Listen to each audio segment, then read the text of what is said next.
All right. Well, quick announcements from corporate. Obviously, conference registration is open and all the agendas being put together right now. The Belfour event, I think a few of you are joining Belfour for that event. John will be there from BAI.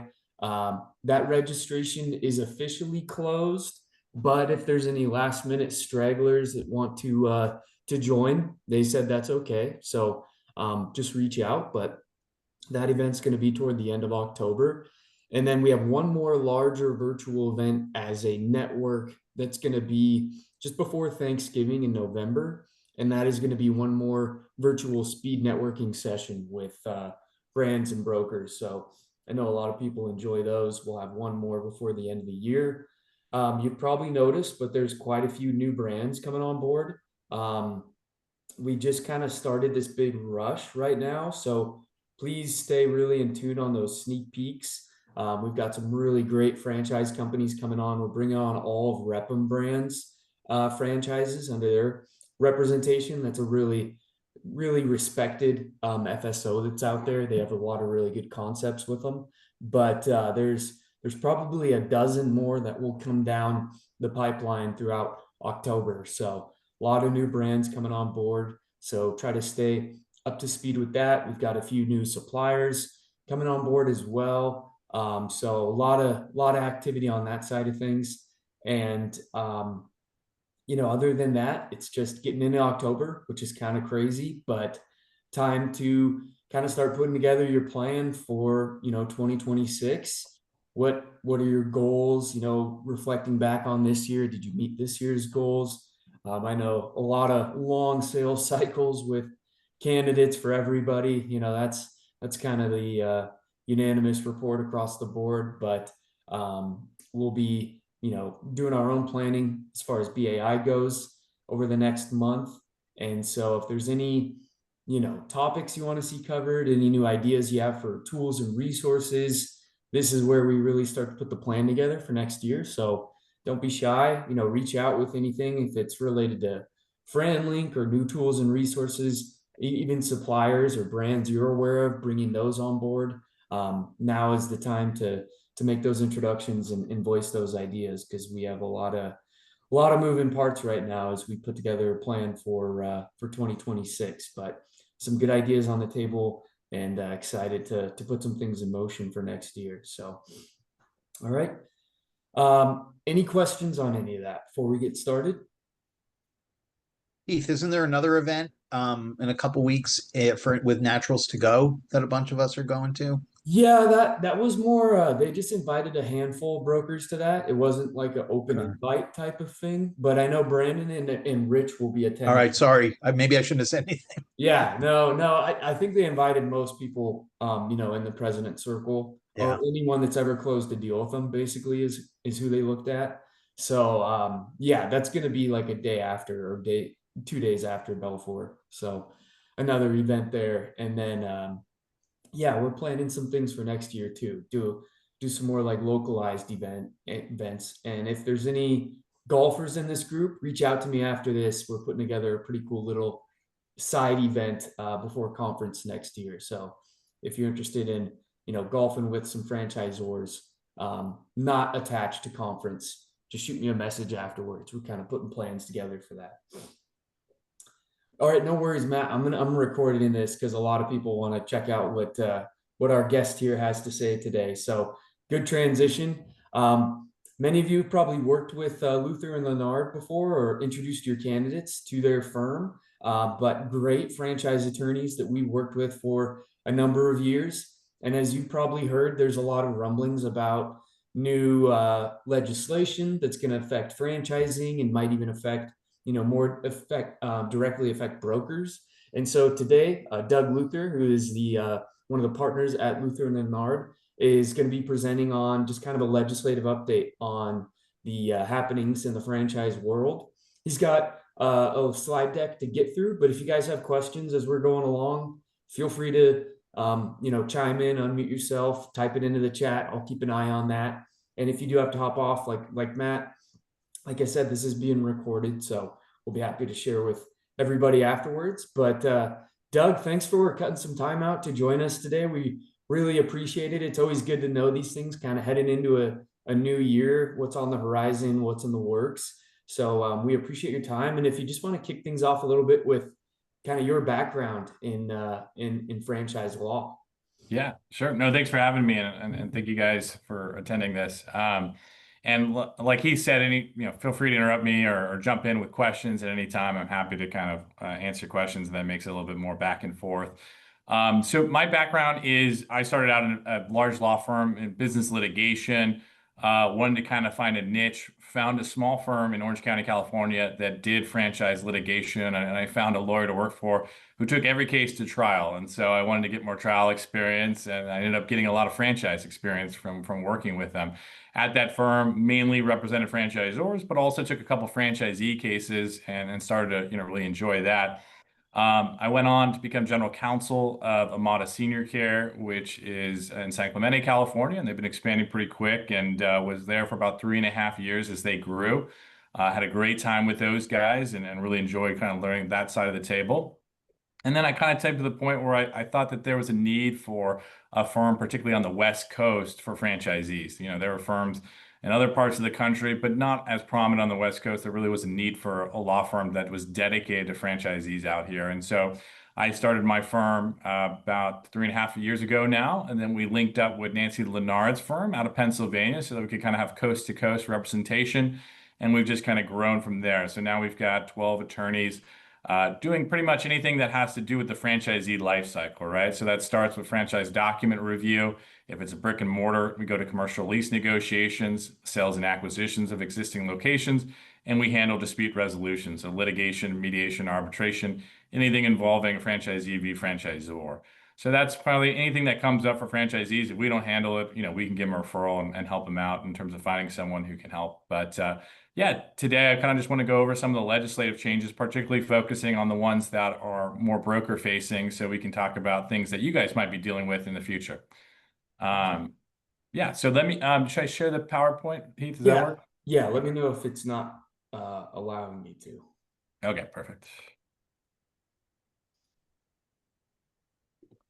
All right, is that showing up? Yep. Good, okay.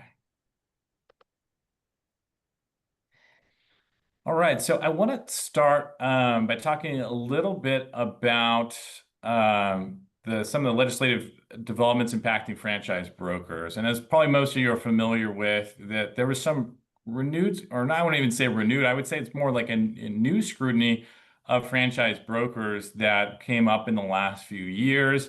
There were certain regulators, including California, that were very much digging into the franchise brokers in terms of the franchise sales cycle and how they acted. And so part of this evolved because there were complaints about franchise sales organizations and their sales practices. And that was kind of the impetus for the regulators to start to look into the franchise broker world as a whole.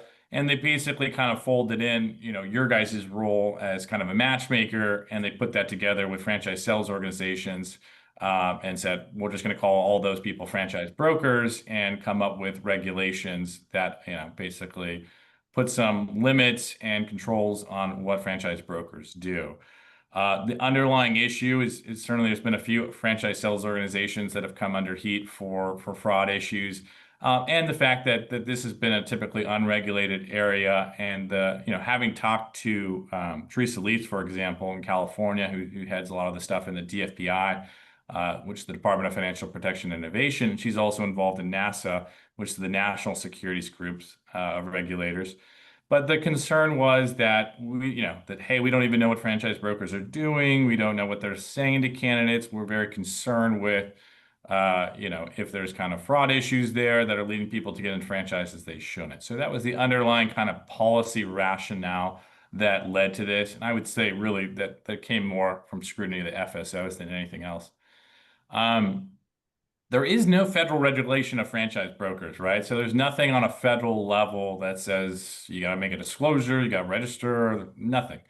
There is some state-specific regulation. We've had two states, New York and Washington, that require franchise brokers to register. And now we have California's law, which is pending, and will go active either it's the later of July 1st, 2026, or 1 year after it receives funding, so appropriations. As far as I know, and I'm hoping to find out a little bit more at this conference and talk to Teresa Leeds of the DFPI, but I've not heard of the bill receiving funding yet. And so it's not until it receives appropriations from the state of California in the budget that it will go active 1 year later. So we'll try to confirm if there's any kind of update on appropriations and the timing of that. But the earliest it would go into effect is July 1 if for some reason the House received funding and we're not aware of it. Otherwise, it'd be 1 year after California funds it. And California goes, if you're familiar with California, the budget goes up and down in a lot of different years, and sometimes they don't have funding for things. I want to focus a little bit on that California statute just because it's going to be kind of the model for the rest of the country to the extent that other states adopt similar broker registration or broker disclosure requirements.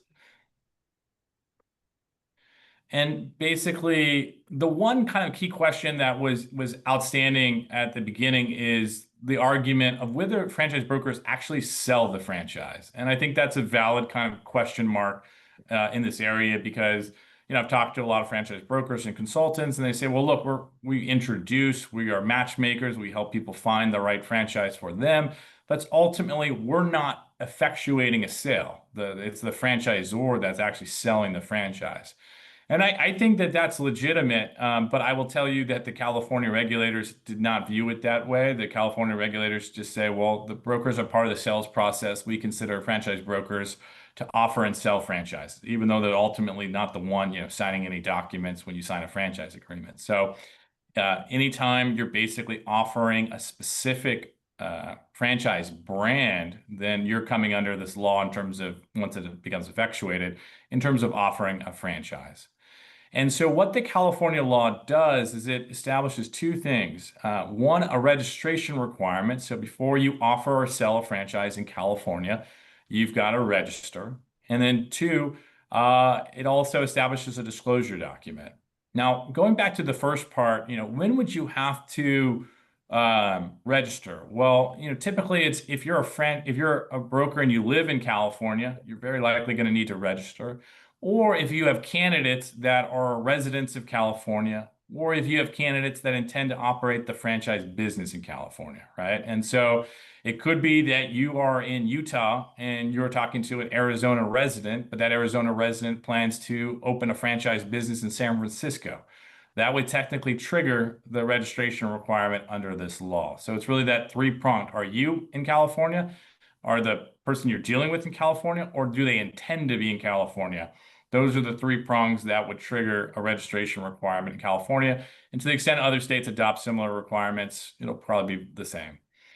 In terms of, and one thing that's kind of interesting, I guess, is that franchisors have an exemption. So if a franchisor is in California and they sell a franchise to someone in Arizona who's going to operate the business in Arizona, they don't have to register in California. But I have not seen, there's not any exemption in the current broker statute as it exists and was passed. So there doesn't seem to be a similar out-of-state exemption, like if you're a California broker, but just dealing with people from out of state. So it appears that even if you were a California broker dealing with people out of state, you would still have to be registered under the law.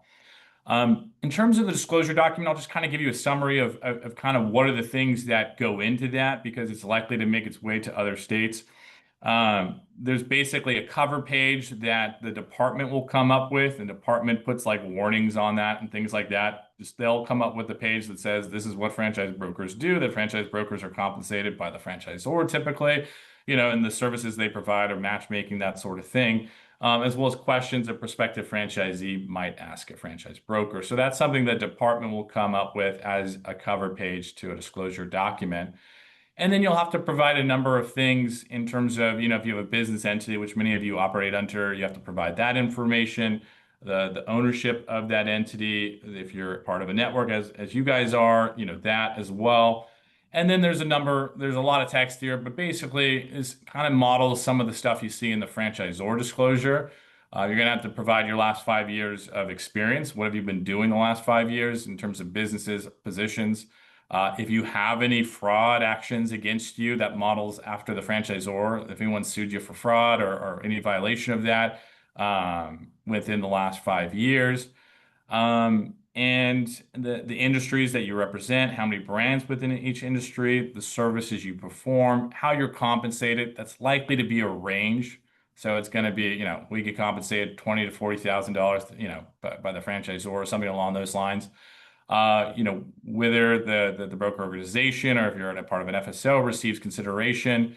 And then the brands you sold for in the last calendar year. So we've also tried to, when I was working with some larger, franchise broker organizations in terms of, lobbying and what they were doing in California. And, one of our goals was that you shouldn't have to file more than once a year if you're required to file in California. And so a lot of the requirements are going to be focused on, last year, what was the range of compensation? Last year, what are the brands you sold? Because if you had a this year requirement, then it'd be like, okay, well, I sold a new brand. Now I got to update my registration document. And then 2 months later, I sell a new brand. I got to update my registration document. And that would be a nightmare both for you guys, but also for, frankly, the government that can't handle that volume. And so luckily, they've made some of these requirements to be kind of the last year. So last calendar year. So then you don't have to update it during the course of the year.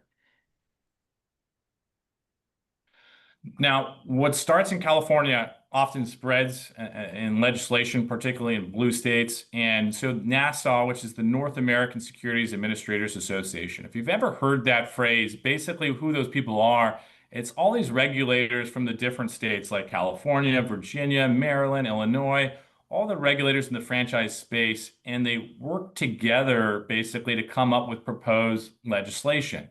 Now, NASA itself doesn't have any force of power. It's not, when it passes a proposed act or proposed legislation, that doesn't mean anything in of itself. Now, some states will adopt NASA guidance and say, we'll follow that in our state. But until a state follows it, NASA stuff is just kind of ideas form. It's basically, hey, we're coming together to form an ideas. And one of the things they're really working on right now is the NASA Model Franchise Broker Registration Act. And that act is kind of their model act that they want other states to adopt. So if Illinois adopts this act, hey, use this. If Virginia adopts this act, use this. And a lot of it is really modeled after California, which is not entirely surprising because California, some of the regulators are in NASA. So they were kind of, there's a lot of commonality in there. They have been soliciting comments on that proposed act, and now they, I think, closed the comment window. So what we expect is there'll be some point, maybe in the next couple months, that they'll say, here you go, here's our proposed Franchise Broker Registration Act. And then what you would expect to see is state legislatures in 2026 looking at whether they want to adopt that act as well. And we'll talk a little bit later about what states might kind of adopt that. The couple key things here, under the proposed act, a franchise broker must be registered in a state before offering or selling franchises. It proposes a registration process. It also kind of says that a state, if it wants, may impose an examination or a minimum experience or continuing education requirements or some minimum financial or insurance requirements. Notably, those things aren't requirements in California under the law. So these would kind of be new things if other states were to say, oh, we're going to, do an examination or some level of minimum experience or continuing education. I think that'd be a little bit tricky, for them to do. Certainly examination, first of all, requires the government to come up with an examination, which is tricky. They could have franchise lawyers, I suppose, write them, but that I don't know if they would do that. It doesn't seem there's a lot of appetite for that. Minimum experience is a little bit tricky too, because how do you get to that? There's got to be some level of, well, I'm going to start out in this role and start doing it. Continuing education, I think, is of these things is probably a little bit more likely in terms of, well, maybe they'll require some sort of CFE credits or some sort of, maybe they establish a class that franchise brokers have to do in that state before they start selling. That wouldn't be entirely unsurprising looking at how they regulate other franchisors or lawyers. And minimum financial insurance requirements. I could see something like that, more on the insurance part than anything. But I haven't seen any state in particular roll any of these out, so it's kind of speculative at this point.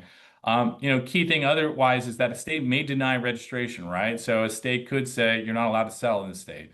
Now, I'll tell you that with franchisors, that's we really don't see that. So I wouldn't expect that to happen unless somebody was had a laundry list of fraud cases against them and was, on the run in some foreign country. Outside of that, I wouldn't expect a state to ever deny a registration. They're pretty, they don't do that with franchisors unless it's really extreme circumstances. Under the proposed act, in addition to a registration, the key thing is kind of similar to California, that you have to provide a prospective franchisee with a disclosure document before engaging about a specific franchise opportunity. And so that language is kind of important there, right? So you might, in part of your process, is you might talk to one of your clients rather, and talk to them and say, hey, tell me what you're interested in, tell me about your background, tell me about your experience, what are you trying to accomplish, where are you going, what kind of business do you want? All that conversation is kind of before you're offering a specific franchise opportunity, right? But once you take that information and you say, hey, I've got a good franchise for you, I want to introduce you to this franchise and let me tell you about it. Well, that's the point in time that you would be required to register. And registration, there's a question too about registration and the timing of that. If you're a franchisor in California, it takes a long time to get registered because California puts a lot of scrutiny on franchise disclosure documents, and they have a lot of back and forth and, hey, add this, take this out. My sense is that this would be more, I don't know if the California would have even the bandwidth to put scrutiny on franchise broker registrations. I think more likely they will get filed. And once they're filed, you'll be approved like within a day or two. Well, that's kind of speculating a little bit, but I don't know if they will actually put eyes on every disclosure document a broker looks at. I'm not sure they would be able to keep up with that volume, but that's something I think to be determined is how long. And you might, once it goes into play, that'll be something to think about if you're dealing with people in California or you're in California or people are going to operate in California. So Doug, that would be when you say disclosure document, this is similar to like what you have to do in Washington and New York right now, where and what I've told brokers is don't do it right when you start working with a candidate because they charge you, $100 to register or whatever. Wait until things feel, like they're getting real, like they're maybe moving along with the franchisor. So in this case, you would need to register in California before you present brands to a candidate. That's right. Yeah, exactly. Before you present specific brands. Yeah. Okay. So I think that's right. That preliminary conversation, if that goes nowhere, there's no requirement to register. But once you say, okay, let me introduce you to some brands, then I think you're in a position where you'd have to be registered. And hopefully it'll be a fast kind of like, hey, you get registered a day later, you're good to go. I expect that'll probably be the case, but we'll kind of have to wait and see. And it might vary by state, which kind of does for franchisors as well. In some states, franchisors will file their FDD and, a couple of days later they say, good to go, and no one's probably looked at it. But there are states like California and New York where you wait around 6 months sometimes to get approved. So hopefully that'll not be the case for you guys, but we'll have to kind of keep an eye on that to see what the timing looks like. Okay. And this is also saying not just file with the state, but there's a disclosure you have to give to your client too. That's correct. So it kind of two-pronged. So you would register with the state to basically sell franchises from their point of view as a broker. And then two, you would have a disclosure document that would be part of that registration that you would submit. And then once approved, you would use that disclosure document and you would provide it to a candidate when you're presenting a specific opportunity. There's no like 14 days thing or anything like that in terms of like the franchisor requirement. So it could be kind of simultaneously like, hey, here's a disclosure, we'll talk in an hour. But yeah, will be the requirement for that. Okay. The one benefit of the Nassau kind of proposed act is you might get more uniformity in terms of the required disclosure document, which is really important. If you have to file 10 different disclosure documents, depending on what state you're dealing with people, that can just be an administrative pain. So hopefully what we're looking at is kind of a model disclosure document that is then used in the whatever handful of states decide to adopt these laws. These are basically the states, if you want to think about what states are likely to adopt the Franchise Broker Act, well, it's not going to be a state that doesn't even regulate franchisors. So if you're looking at the states, the red states essentially, the states in the white, even the states in the gray, the expectation I would have is that they probably would not pass a Franchise Broker Act. But if you look at the states that are in the blue that are franchise registration states that require the franchisor to register, there's a decent chance that those may follow Nassau and do the same. And particularly there are states like Illinois and I think Virginia and Maryland where their members of their regulators are part of Nassau. So, I mean, those wouldn't surprise me to be states that move. It'll also depend on the state itself. I mean, this is a law that has to be passed, right? It can't just be imposed by the regulators. So you've got to have, your assembly or state senator or what have you, basically sign off on this. And depending on the current political makeup of that, maybe may or may not. And so I would expect states like Washington maybe have a more robust, maybe even add stuff to it. Illinois wouldn't surprise me. It's a state that moves in that direction. New York, Maryland, and then I think maybe question mark on some of the other states that are more kind of purple, the Michigan, Wisconsin, Minnesota, Virginia kind of states, and whether those adopt similar laws. So my guess is you maybe end up like 5 states or something with laws like this. I don't know if they would even match what's in the franchise registration states.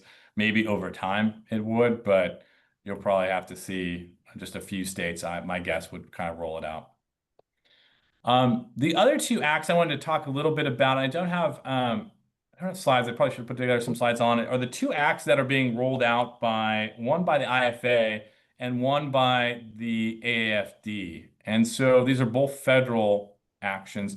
So I'll tell you the AAFD is the Association of Franchise, basically it's a group of franchisee associations. So the AAFD is an organization that creates associations in different franchise systems. The AAFD basically handles the logistics of franchisee associations, and full disclosure, we work with them on things as well. But we represent a number of associations, but the associations then pull money. They have lobbyists, and one of the things they're lobbying at the federal government level is the second time I believe they've introduced a private right of action. But as we're trying to get a private right of action under federal law for violation of the Federal Trade Commission's franchise rule. Now that would be against basically franchisors and their maybe FSOs would fall under that, not so much as brokers. But that basically, they're looking to basically have a federal law that says, hey, if you violate the FTC's franchise rule, you don't make the proper disclosures, which is really a disclosure rule, right? The Federal Trade Commission's franchise rule says, this is what you put in item 1, item 2, item 3, item 4, and so forth. Right now, there is no mechanism to say, hey, you violated federal law. And the FTC doesn't really enforce that law very often. And they've had very few and far between. It has to be a pretty egregious Ponzi scheme for them to look into a franchisor.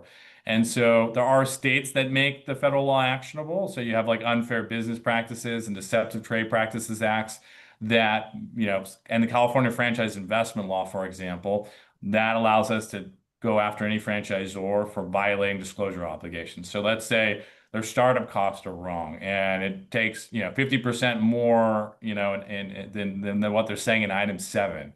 Okay, well, that's a violation of the Federal Trade Commission's franchise rule made actionable under the California Franchise Investment Law. But not all states have like basically statutes that allow you to basically say, hey, you violated this disclosure obligation. And so what the proposed federal law would do would provide a federal right of action in every state in the country where you could basically say, hey, the Federal Trade Commission's franchise rule says you got to disclose a reasonable estimate of your startup cost, and this was not reasonable because you said it was 300 to 500,000, and in fact the average is 900,000, and that's putting franchisees underwater from the get-go. So that would be what that act is. I will say that I probably don't think it's going to pass. This is the second time it's gone. We'll see if it gets any traction. The other law that is being proposed is from the IFA, right? And the IFA is a little bit more franchisor friendly than franchisee sided. The IFA has a law that has to do with joint employer. And basically, the issue that we've had probably the last maybe 20 years now is that anytime there's a Democratic administration or Republican administration, the law on joint employer changes and it goes back and forth like a pendulum. Joint employer, what that is fundamentally is someone sues an employee, for example, sues a franchisee and a franchisor for, let's say, wage and hour violations. I didn't get paid my overtime. You didn't pay me for my time driving to the bank to deposit a check. These wage and hour kind of, as business owners, you see a lot of ticky-tacky kind of like employment lawsuits. The idea is in the joint employer is that a lot of employees and in class action, employment attorneys, particularly where the franchisee goes under, have come after the franchisor under a joint employer theory and saying, hey, you franchisor control the franchisee and how it operates as a business. So you franchisor are responsible for the franchisee's employment practices. And that is a thing the franchisors certainly don't like. And I don't anybody probably doesn't want to be part of an employment lawsuit. There's also it's not only employment, there's like slip and falls, think vicarious liability, and about whether the franchisor is responsible for other issues. You know, someone bumps their head at one of these gyms, can they sue the franchisor as well as the franchisee? So franchisor, what has happened is there is a natural amount of control that the franchisor has to exercise in any franchise relationship. That's part of being a franchise. But whether they control the employment practices is more of a question mark. Most franchisors are very cautious to be involved in any kind of micro decisions. They're not going to tell a franchisee to terminate an employee, who to hire. They're not going to be part of the interview process. They're going to be pretty hands off. Sometimes they'll provide them more global advice. Yeah, hey, we recommend based on your P&L, you try to hire, a caregiver at $15 an hour, and then charge 27 so you have enough delta or something. So they may provide kind of more macro advice in terms of how to run it. But even then, a lot of franchisors are afraid to provide any kind of employment advice whatsoever to franchisees because they're like, well, we don't want to be, called a joint employer. Now, the law in terms of Republicans and Democrats administrations, how it's changed is that you've got the, basically Department of Labor issuing different regulations. And when the Republicans are in power in the White House, what happens is they say, the law is that you have to actually exercise that control over the employment practices to be a joint employer. You actually have to be telling the franchisee, go fire that person, go hire that person. Whereas under the Democratic administrations, it says, well, if you reserve the control rights to do so, whether or not you actually exercise those rights, you may be a joint employer. And so that's what the franchisors really don't like because they say, well, look, we naturally have control rights over many things and how the franchise is run. But if we're not actually exercising any rights as to the employment practices, we should not be considered a joint employer just because we have such broad rights that we may be able to if we decided one day. And so what the law that the IFA is trying to push would basically kind of codify what's in the Republican administration that provided that you don't actually exercise control over the employment practices, the franchisor is not going to be a joint employer. That is very big from the franchisors. They really want that. From a franchisee perspective, it's kind of it's not necessarily good or bad for them. Usually the franchisee is going to get sued anyways anytime you have an employment or hey a slip and fall or anything like that. And also there's indemnification. So to the extent almost every franchise agreement requires the franchisee to indemnify the franchisor for any third-party claims regarding the operation of the business. And so where a franchisee is solvent and they sue both the franchisee and franchisor, the franchisee has to foot the franchisor's legal bill. So to be honest, generally it's better that the franchisor is not in that lawsuit because it just leads to more bills and problems for the franchisee as well. I was talking to a client just the other day who had owns like 30 units of a brand and has some employment issue. And they brought the franchisor in, and the franchisor just sent them a bill for $30,000 for their legal fees, even though the franchisees has their own lawyers basically handling it and really running the show. So, they were, if it would benefit to them to not have the franchisor in that lawsuit. It would just save them money. So that, ultimately there are issues in terms of control that franchisees sometimes claim with franchisors, and we have certain brands. There's been lawsuits against janitorial brands, 7-Eleven, things like that, saying they exercise such a level of control that it's equivalent to employment. And so there are disputes and issues from the franchisee perspective on whether franchisors exercise too much control under certain systems. But generally, I think to kind of go to the Republican rule on joint employer would be the benefit, definitely to franchisors and most instances to franchisees as well. So those are the two laws that are being proposed at the DC level federally.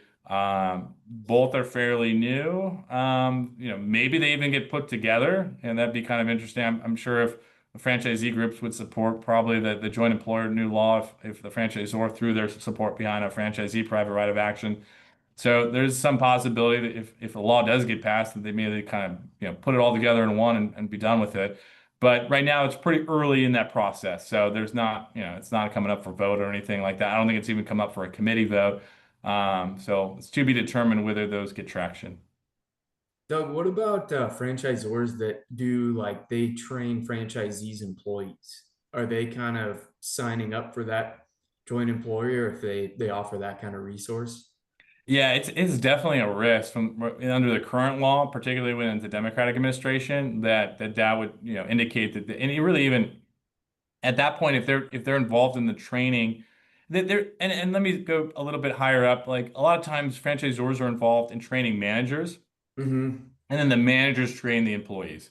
Or I mean, the manager is technically an employee, typically of the company as well. So there's a little bit of potential joint employer there. If the manager was to sue and say, "Hey, I didn't get my meal and rest period breaks" or something like that. But usually the underlying litigation and employment law is coming from kind of the frontline workers, somebody missing a lunch break or something, or not getting overtime. And so the way franchisors try to kind of walk that fine line is by training the managers, and then, hey, you managers you train all the frontline workers and employees at your franchise. Mm-hmm. Okay.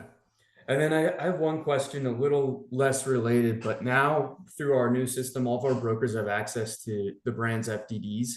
And when a broker is looking at a brand's litigation, obviously there's a lot of different scenarios to look at, but what are the big red flag litigations for brokers to keep an eye out for when they're looking at a brand's item 3?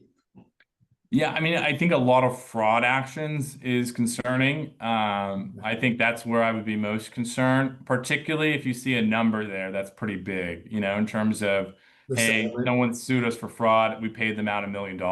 That means they Mhm. probably had a pretty good claim because they're not going to pay that kind of money for even nuisance value. Yeah. So, that would be something I'd be concerned about. I'd also be looking at the timeline, right? Sometimes it may be that a bunch of cases happened 8 years ago. They have to stay in if the franchisors resolve it, they have to leave it in for 10 years. And Mhm. so, if it's 7, 8 years ago, but now they have a completely new group of people in item two, maybe even under new ownership, I'd be less concerned in that circumstance. But if I see a lot of fraud actions in the last couple of years, and where there's money numbers coming in there, that would be a red flag that I would be a little bit concerned with. In terms of sometimes you'll see like departmental like regulators actions, Mhm. and the regulators can be pretty ticky-tacky with stuff. Hey, you forgot to include X in your disclosure document for 6 months, so he gave you a $30,000 penalty. I'd be less concerned about that kind of ticky-tack stuff. And then other things you'll see is maybe the franchisor is involved in suing franchisees for future royalties and things like that, which is something I would just usually kind of flag for a candidate and say, hey, by the way, it looks like this franchisor has a history of coming after franchisees if they close early, and that's just a downside risk you need to be aware of. Mhm. Okay. And any brokers, if you have questions, feel free to unmute yourself. Oh, I have a question. go ahead, Mark. Yep. Um, Thanks, Doug. This is really, really great, good, comprehensive stuff. Here's where the rubber meets the road for me. Um, will there be a time where, when I am presenting a brand to a candidate, that I will have to disclose the commission that is coming my way with the placement? will that need to be disclosed either in writing or verbally at any time during the process? I haven't seen anything about like specific, like, hey, like this, this franchisor is going to pay me 30K and this one's going to pay me 35 or something like that. I think what you'll see instead is what California has kind of been working on, and they have a proposed disclosure document that they're kind of in the works. And a lot of it's kind of fill in the blank disclosure document, which makes it a little bit easier for brokers, but it has a range in it, and it's a range for the last calendar year. And so it'll basically say, I receive compensation from franchisors for my services. My compensation in the last calendar year ranged from 20 to 40,000 per, franchise sold, something along those. I think you're more likely to get something like that, where it's just kind of more global info than having to divulge specific kind of this franchisor pays me a little bit more than that one. And if they do implement that legislation you're reviewing with the disclosure document, and then that's passed along to the candidate, the broker would be the one getting that disclosure from the state of California and passing it along to the candidate, or would that be like a universal file that all brokers would want to have it ready? So there would be like the department, so in California, the department would have like a cover page, and then the rest is kind of like a fill in the blanks, like, identify your last 5 years of business experience, identify what franchise industries you sell, Okay. identify what the range of compensation you received the last calendar year. So that would be particularized per Mhm. broker. Okay. And so, yeah, so the broker would have to, once they get it approved, basically would have to say, hey, I'm about to discuss a, specific opportunity. I think it's good for you. But before I do, I've got to give you this disclosure document. Okay. And I just have a couple scenarios because these have actually come up with brokers recently asking me, and I'm like, you got to reach out to Luther and Lanard. They're a lot more equipped to answer this. But one scenario, a broker placed a candidate with a brand and didn't work out. The candidate wants out early in their agreement and asked the broker to help sell their franchise to the new owner. So what's your recommendation in like how involved a broker should be in a situation with a former client they've placed to protect themselves? If there's any lines they shouldn't cross, just kind of curious what your thoughts are there. Yeah, that's a good question. I think it depends on kind of what the underlying rationale is for the person to exit. We have people that come to us all the time saying, they told me X, Y, and Z in the sales process, but now that I'm in it, I'm seeing that's not true. Mm-hmm. That, maybe they don't provide the service they said they did. Maybe they don't have the commercial clients they said they did, or what have.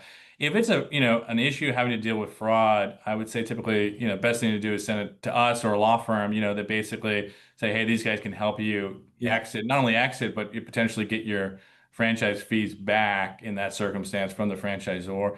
And as a broker, I probably want to be hands out of that process. Otherwise, the franchisor may be asking to participate in a refund of the broker commission. Mm-hmm. Right. So I would, in a fraud situation, I'd probably be more hands off and Okay. just hand it off to the law firm and say, hey, they can help you here.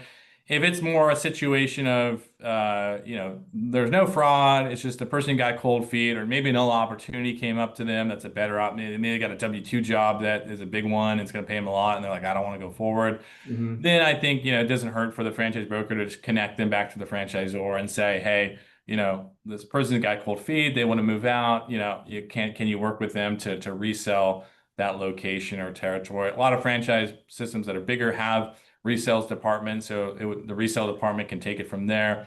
Otherwise, or if an FSO is involved, they can take it from there. Mm-hmm. Otherwise, I'd probably be a little bit more hands off. Mm-hmm. I would probably be hands off, other than making that introduction in that circumstance as well. I don't think there's much more I would expect a broker to do. Yeah. Okay. Yeah, that's kind of what we figured in that situation too. I saw someone unmute. Yeah, I Jeff, got you have a a question. question? Doug. Yeah. In the case like Heath described, where there is fraud, at a high level, how do things typically unfold as you begin working with a client and going after the franchisor? Yeah, that's a good question. And so the easiest for us is the situation where the client has realized that before incurring a lot of startup costs. And if they've just paid 50 or 100K of initial franchise fees, then that's usually easier for us to get that money back, or a substantial portion of that money back. Now, the franchise agreement will say in almost all circumstances that the initial franchise fees are non-refundable. And so we need a fraud basically claim or issue to leverage to get that money back, or a substantial portion of that money. And usually what we're doing at that point is negotiating with the franchisor saying, hey, we've identified some fraud issues here. Maybe it's the startup costs are wrong or something else. Our client wants their money back, and sometimes they'll just cut you. We'll work with them. If the claims are strong enough, they'll just say, here you go. Here's a check for the initial franchise fees. And sometimes if the claims are kind of so-so, maybe we're negotiating a compromise of getting half the initial franchise fees back or something like that. Where it becomes a little bit more difficult from a resolution point of view is where the client has proceeded to, say it's a brick and mortar, do a build out, get a lease, invest in the business, and then they're like, hey, this was fraudulent. Well, now that person might have invested $500,000, $1 million. And so there's a lot more at issue. And so typically in that point, we're looking to, basically take it to mediation oftentimes before litigation and see if we can get, 100,000 back, 200,000 back, 300,000, if that person wants to close or exit. And in some circumstances where it's an emerging brand, and maybe the emerging brand, we see them, sell a lot of franchises, and then all of a sudden they're kind of collapsing or things aren't going well. Oftentimes the client will just say, look, I can run this business, but I'm better off doing it by myself because the franchisor doesn't do X, Y, and Z. They said they did, and they lied to me about all these other things. And so in some circumstances, what we'll do is get them independent, basically. So we'll get the franchisor to maybe agree to a return of initial franchise fees, a mutual termination agreement, a waiver of any non-compete, and then the client rebrands and does their other thing. And that can work in a lot of circumstances where maybe it's just that the franchisor got in over its skis a little bit, doesn't know what it's doing, made some misreps, but the client actually has put a lot of money into the business, thinks they can make it work, but like, well, I'm better off not paying 8% or 6% of royalties, or not having the restrictions in terms of marketing or things like that that a franchisor might have. So those are kind of the different dynamics that we see in those situations. And it'll, how hard it is to resolve will depend on how far they are down the pipeline and how much money they've invested. If someone's invested millions of dollars, it often requires us to go litigate the matter through a lawsuit to get a good recovery. Perfect. And then my last question, Doug, is kind of a polarizing issue. I want to hear your take on it from a legal standpoint. When it comes to brokers sitting in on discovery calls, like overview calls with franchisors, just listening, not talking, what's the legal standing of that process? Because I've kind of heard mixed reviews from, there's franchisors that hate it, there's franchisors that are pretty neutral to it. The ones that hate it, say it's actually illegal. And so what's the actual letter of the law? Yeah, I wouldn't say it's illegal to sit in on those discovery calls. Particularly if your candidate gives you, says, hey, I want you to join, or, is on board with it. I don't think there's anything illegal about that. I think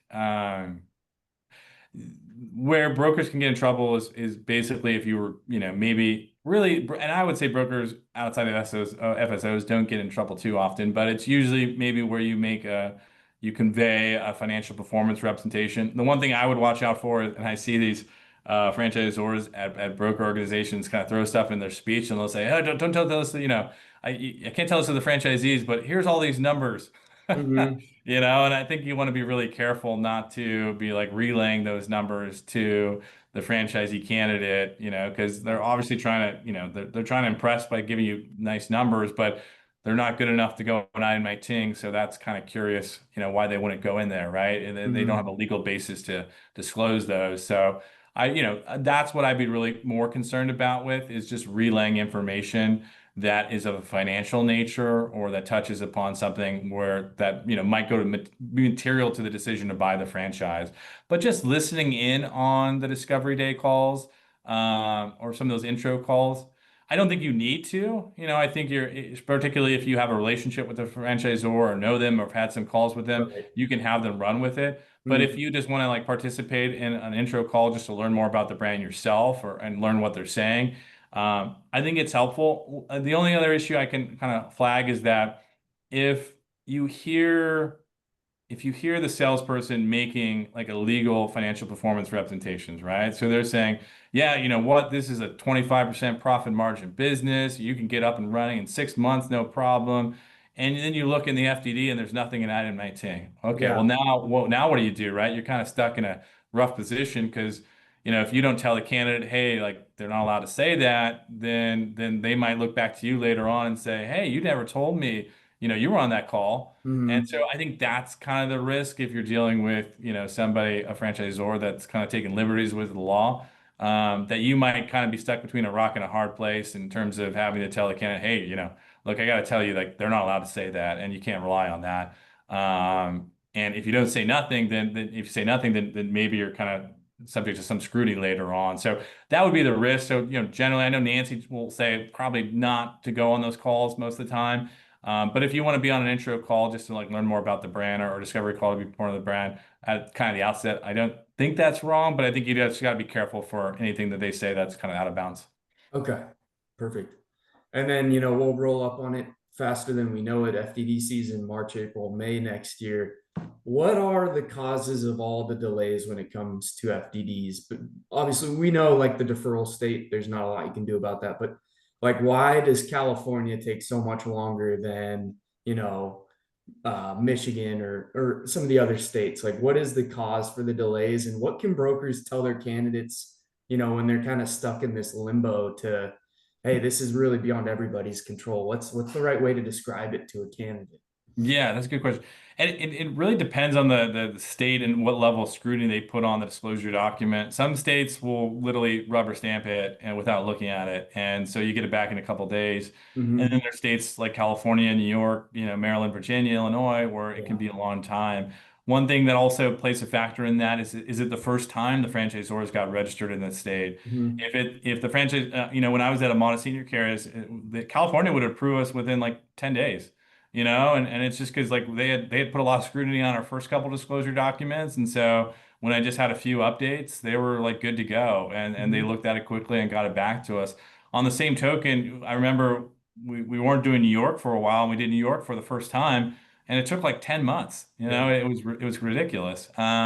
And so if it's the first time registering in a state, you can expect it's going to take a lot longer to get registered than it would on a renewal, hey, we're just updating a few things.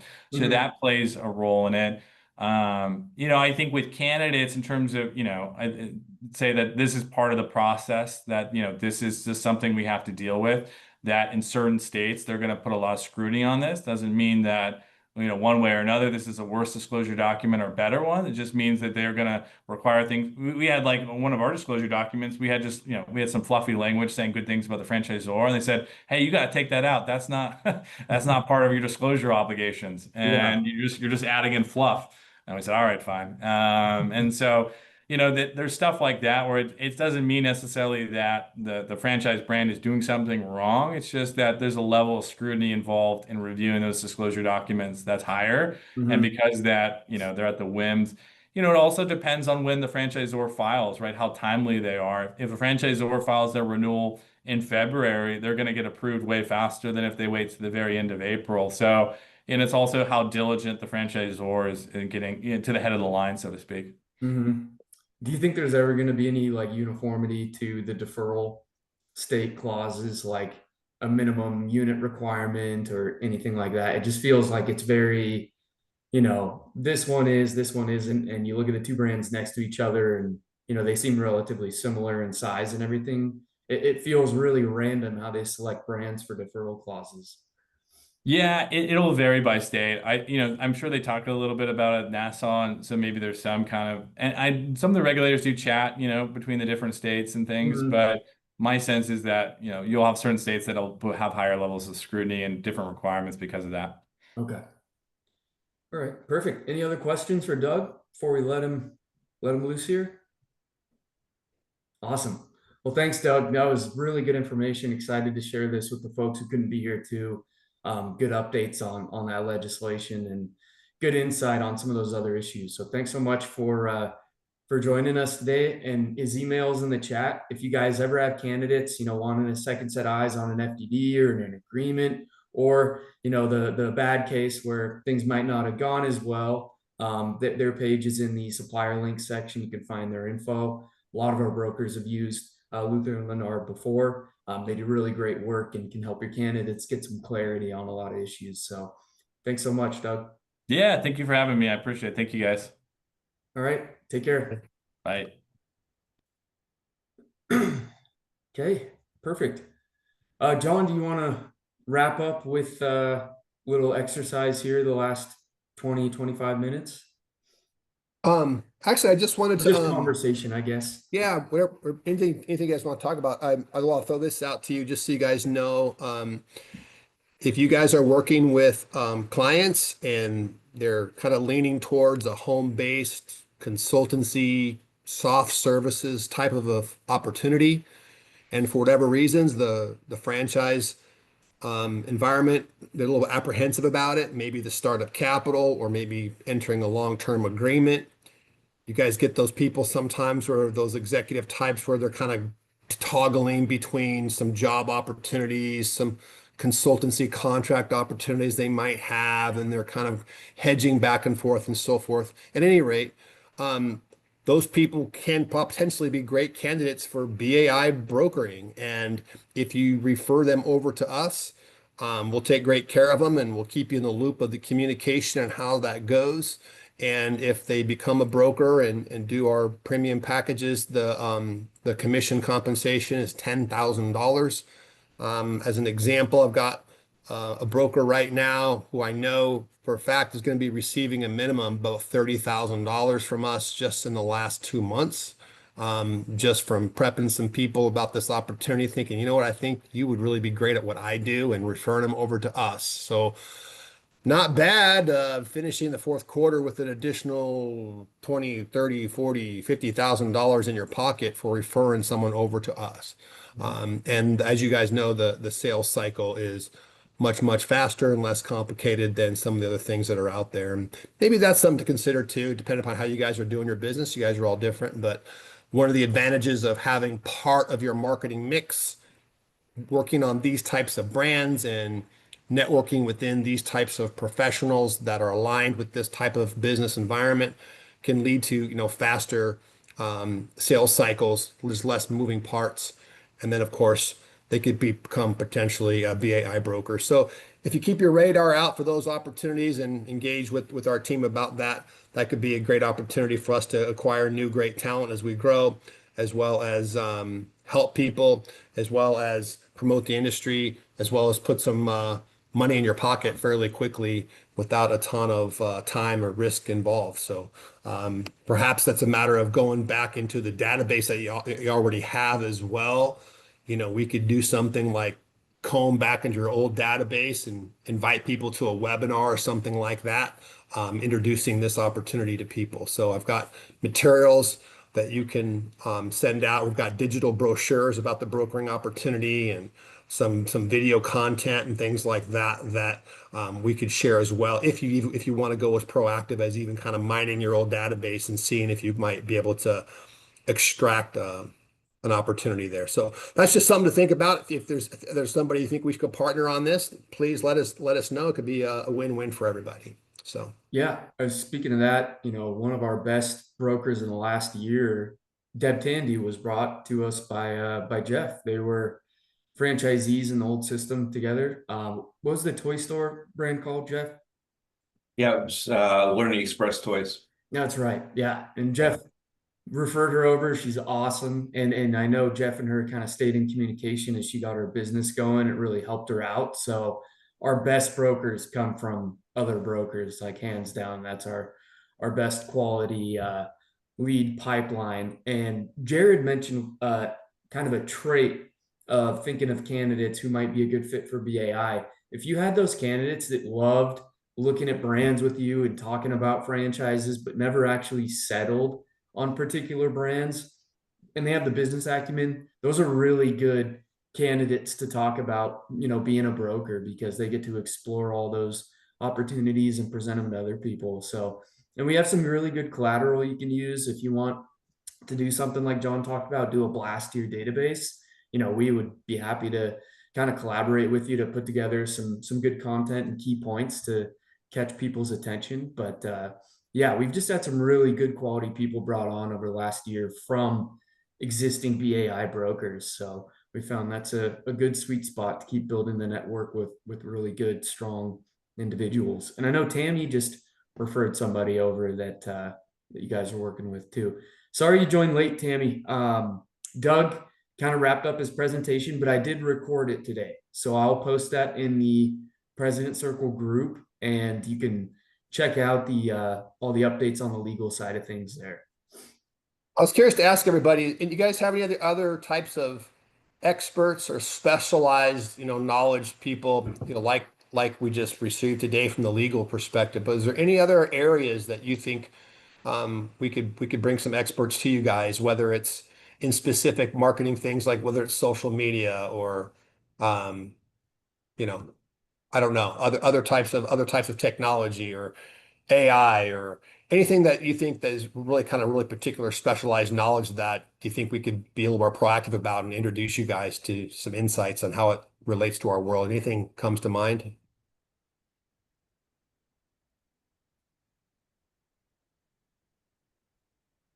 For me, I think it is social media. That's what I was thinking, and especially LinkedIn and how to leverage LinkedIn Yeah, most effectively.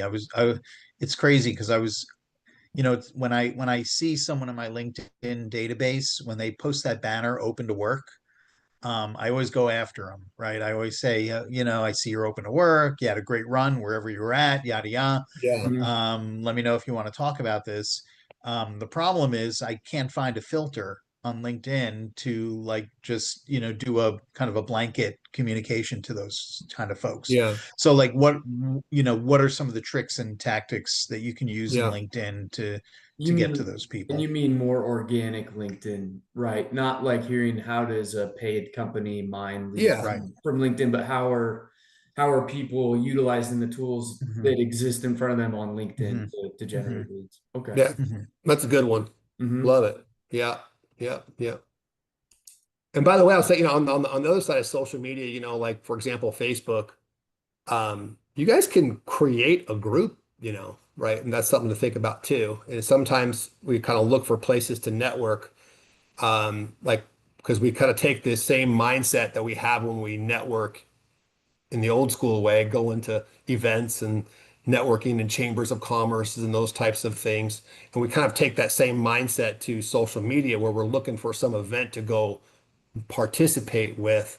But social media gives us all an opportunity to create a group, if you'd like, based upon some specific criteria that you create. And you could cast a national net, you guys. So if you come up with, you could kind of research that opportunity. So I see very few people actually doing that. Mm-hmm. And you could even do it locally. I'll give you an example. There's a, a place called meetup.com. And meetup.com is a place where you could go. It's just a big, huge kind of portal where it basically just shares with you all these different actual physical meetup areas where people are networking. And there's all these different really specialized areas like real estate investing is a very popular one. There'll be several real estate investor networking meetup opportunities within your local geographical area. And then there could be, business coaching and whatnot, but you guys can attend those, but you could also create a meetup.com group, particularly maybe for opportunities in franchising or however you guys want to do that. So just give that some thought. It seems like I came across that recently from an expert talking about how oftentimes people don't think to kind of create their own networking environments, and some of the tools today allow us to do that pretty quickly, simply, and not a lot of time. So you give that some thought. And that's just something that came to my mind. Yeah, Mark, one of our brokers might be good for you to talk to about LinkedIn. His name's Luke Fry. I think you met him at our events before, but if you just reach out to him on FranLink, he uses this AI tool called Dripify that has worked out really well for him in like mass outreach through LinkedIn. It doesn't come across too AI salesy, and he's done a couple placements with leads he's gotten through that system. So he might be a good Yeah. person to talk. He really knows how to like filter the sales navigator tool and stuff like that too. He's pretty fine tuned with that. That's like his primary lead generation strategy. All right.